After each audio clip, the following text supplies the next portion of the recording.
কৃষ্ণ, রাধে রাধে। সবাই ভালো আছে?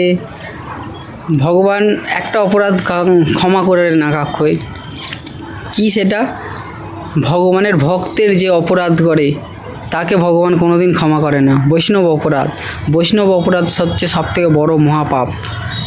বৈষ্ণব অপরাধ করলে ভগবানও তাকে ক্ষমা করে না। তো আমাদের সাবধানে থাকতে হবে, গুরু বৈষ্ণবগণদের কাছে চরণে অপরাধ না করি, ওদের নামে অকথা কুকথা না বলি। বৈষ্ণবগণ যা বলেছে শুনতে হবে। তাও তার মধ্যে একটা বৈষ্ণব হয়তো কথা বলতে বলতে তারও মাঝখানে হয়তো কিছু একটা পয়েন্ট রয়ে গেল, হয়তো কিছু একটা অন্য কথা বলে ফেললো, কি মুখ দিয়ে বেরিয়ে গেল, সেইটা নিয়ে আমাদের করা মানে সেই তার চরণে আমাদের অন্যায় পাপই হয়ে যাচ্ছে।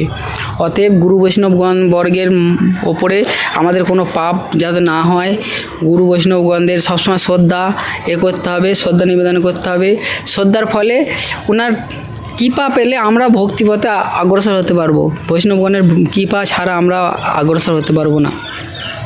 অতএব বৈষ্ণবগণ কোনো দেবদেবীর নামে নিন্দা এইসবগুলো করা অপরাধ। দেবদেবীগুলো সব এক একটা বৈষ্ণবী, তাদের নামেও নিন্দা করা পাপ। অতএব আমরা শুধু বৈষ্ণবী কেন, আমরা কোনো মানুষজন কারো ওপরে অপরাধ পাপ করব না, বদনাম করব না। চেষ্টা করব আমরা ভালোভাবে সৎভাবে থাকবো, ভক্তিপথে থাকবো।